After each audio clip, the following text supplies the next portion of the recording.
Assalamualaikum warahmatullahi wabarakatuh.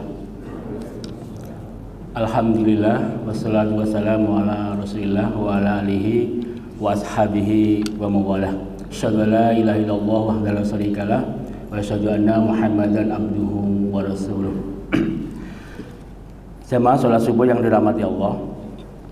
Orang berkata bahwa hidup ini adalah perjuangan dan perjuangan memerlukan pengorbanan, dan setiap pengorbanan tidak ada yang sia-sia. Asal semua itu kita niatkan karena Allah, karena ketakwaan kepada Allah Subhanahu wa taala. Sejarah mencatat bahwa pengorbanan yang terbesar adalah yang dilakukan oleh para nabi. Di antaranya adalah yang dituntut oleh Allah kepada Nabi Ibrahim alaihissalam. Kisah yang terkenal yaitu beliau diperintahkan untuk mengorbankan putranya dalam rangka ketakwaan. Banyak sisi cerita yang disampaikan oleh para asatidz, para ustadz tentang cerita ini.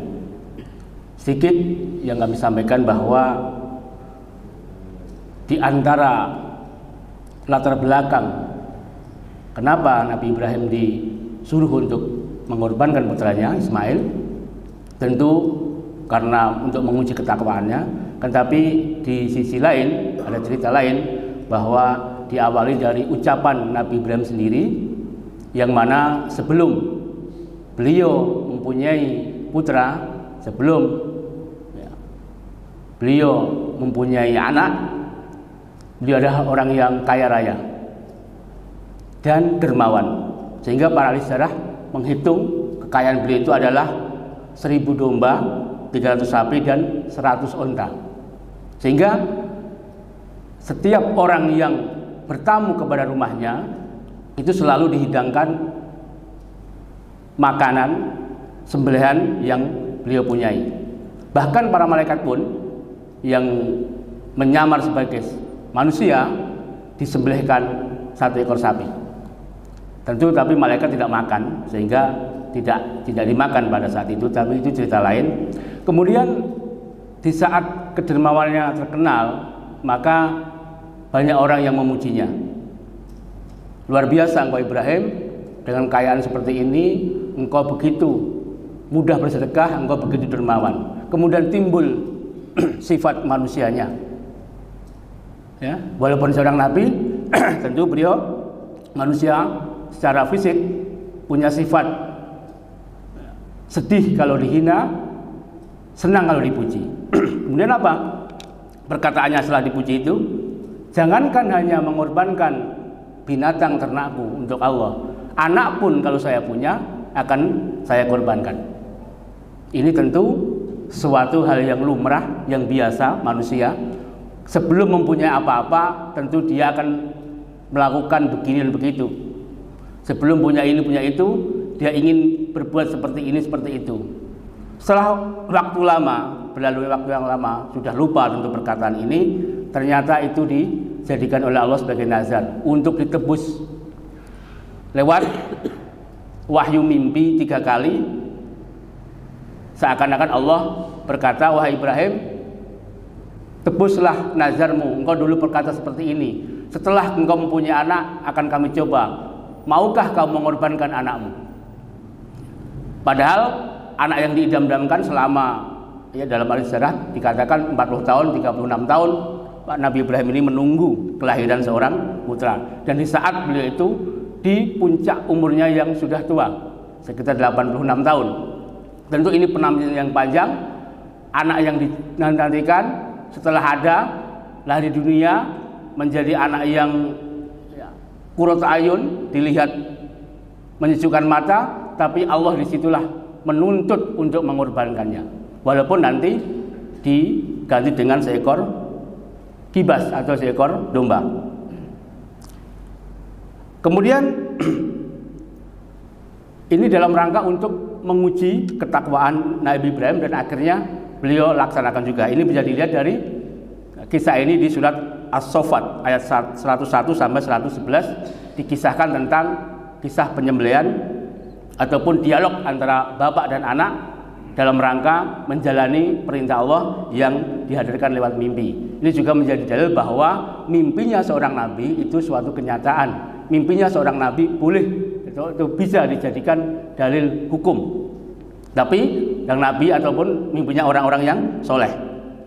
Jamaah yang dirahmati Allah, di antara nabi yang kita ikuti itu selain yang wajib kita ikuti sebagai uswatun hasanah, tentu nabi kita Nabi Muhammad SAW, yaitu seperti dalam surah Al-Ahzab, laqad kana lakum fi rasulillahi uswatun hasanah. Tapi juga yang kedua di surat Al-Muntahanah, yaitu qad kanat lakum uswatun hasanah fi Ibrahim.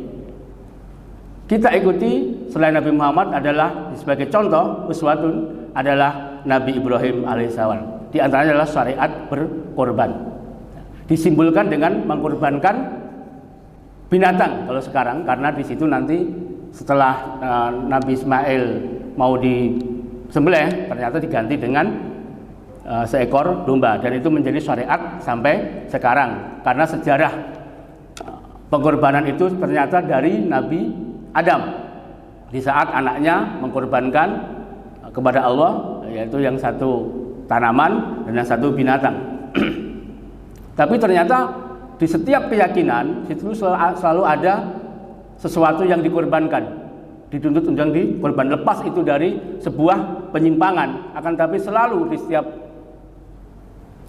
keyakinan itu selalu ada yang namanya persembahan pengorbanan. Akan tapi kita sebagai muslim tentu mempunyai syariat, yaitu apa yang diajarkan oleh Nabi Ibrahim alaihissalam, yaitu mengorbankan binatang ternak yang telah ditentukan bentuknya atau ditentukan jumlahnya.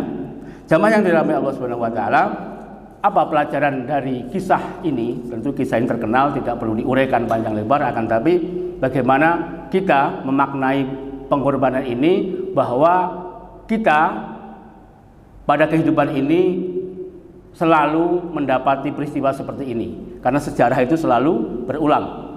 Di saat kita mempunyai sesuatu yang kita cintai, disitulah ujian datang. Di saat kita bercita-cita sesuatu yang kita dapatkan, disitulah Allah menguji ketakwaan kita. Sehingga biarlah kita sekarang ini berkorban harta kita, waktu kita, untuk anak-anak kita, mengorbankan harta kita dalam rangka kita mendidik anak-anak kita, mengorbankan waktu kita untuk beribadah kepada Allah, daripada kita nanti menjadi korban karena kita tidak mau berkorban sekarang, daripada kita menjadi korban karena kita tidak mau berkorban sekarang, yaitu berupa penyesalan di akhir nanti. Kemudian tidak ada pengorbanan yang sia-sia. Yakinlah bahwa yang Anda korbankan saat ini, baik membiayai anak, baik Anda bekerja keras untuk keluarga, nanti di ujung perjuangan itu pasti Allah akan membalasnya dengan lebih baik. Kan tapi harus diniatkan semua itu karena Allah Subhanahu wa taala. Kemudian pelajaran selanjutnya adalah ucapan adalah doa. Kenapa? Seorang nabi berucap selalu didengar oleh Allah, dan itu terjadi. Kita juga seperti itu. Kadang-kadang kita mengucapkan sesuatu yang tidak sadar, kemudian setelah kita lupa, ternyata itu terjadi kepada kita. Kemudian yang terakhir adalah bahwa di antara kesempurnaan seseorang, bagaimana dia mau mengorbankan sesuatu yang dia cintai. Lan tanalu birra hatta tunfiku mimma tuhibbun.